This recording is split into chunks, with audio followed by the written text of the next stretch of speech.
Well, despite all the news that Blade had recently been taken off Marvel's schedule, it's being reported that the project is still on track to begin filming next year. So what's Marvel doing? And is this project actually dead? Or is this kind of like a Monty Python skit? Let's take a couple minutes to talk about Blade, what's going on, and what several Hollywood insiders have to say about the project.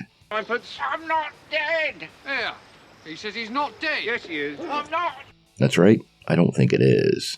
Well, like we were saying, recently Blade was removed from Marvel Studios' slate, and with no return date for the project, well, many people were speculating, yours truly included, that the film itself was going to be cancelled, or when it finally returned, see major changes from what we were originally looking at, specifically maybe without Mahershala Ali. Now, all this was complicated by the well-received return of Wesley Snipes in Deadpool and Wolverine, and that joke he dropped in the middle of the movie about there being only one Blade, well, that went through executive approval, so to me, that's kind of pretty telltale. Now, it's become very clear at this point that the long-awaited MCU reboot of the project will not be coming to life next year. It was due to drop next November. But now we have a bit of an update from Daniel Richtman, and it sounds like the project is far from dead. Now, like we always like to say, this isn't Kevin Feige or Marvel Studios, so we're taking everything with a grain of salt, but Richtman has a pretty great track record, doesn't hide behind anonymity, and will back off scoops when he's actually not right, so I give him a high level of regard. Now, what Richtman is saying is that he believes the project is still on track to kick off production in the UK sometime in 2025,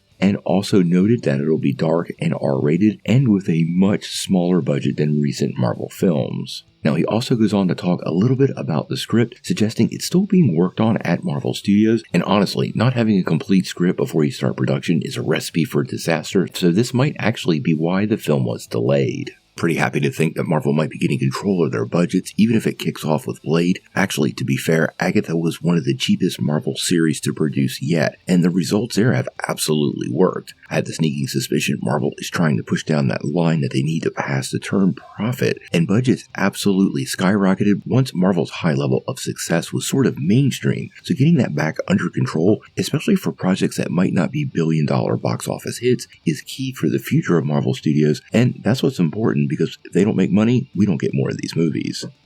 Now, I did see an interesting follow-up to all of this though from the team over at the Cosmic Circus, and specifically Alex Perez. Now, what Perez said kind of fills in the gaps nicely and doesn't run against what Richtman said. Now, what Perez had to say kind of dovetails nicely with what Richtman reported, and what he is saying is that the real reason Blade isn't getting done right now is that it's disconnected from the rest of the multiverse saga. This is also why we haven't gotten news on other projects like Armor Wars or Nova, and that they're all getting pushed to make room for multiverse stories. I think Marvel feeling stretched pretty thin during Phase 4 has streamlined all of this to focus on the ultimate multiverse showdown, which will happen in Secret Wars, so pushing projects that don't feed that storyline and not spending up too much audience capital before then is sort of a smart move and would be a very logical reason on why Blade was pushed. Now, Perez does go on to say that Blade has a whole arc set up for the Midnight Suns and the supernatural side of the MCU. Doctor Strange 2, Werewolf by Night, Moon Knight, Agatha, and Ironheart really are only going to scratch the surface of what's coming from that end of the Marvel Cinematic Universe, and according to Perez, this larger expanding storyline is pretty much the only reason Ali is still attached with the project, which translates to a supernatural or magical Avengers film led by all these new characters. Now, Marvel Studios has not released any official statements on Blade, and they haven't given it a new premiere date, but I don't think that is actually going to happen until sometime next year, and more than likely at Comic-Con. If Marvel is just finishing the script and the project won't get into production until 2025, well, I don't believe they'll make any announcements for anything regarding Blade until they absolutely know they're ready to move, to ensure that they not only don't disappoint fans, but also don't disappoint Ali or get the project more sidelined by having to find a new lead. Obviously, we're covering everything Blade on this channel. Make sure you hit that like and subscribe button. So, what do you guys think? Do you think Blade has actually been cancelled or just pushed farther down the line? And do you like the idea of the Midnight Suns coming to life in the MCU with all these new supernatural characters? Tell me what you think in the comments below. Now, before you take off, make sure you hit that like and subscribe button, ring that bell for all the updates, and make sure you get every notification because we do daily Marvel and DC content and we don't want you to miss any news.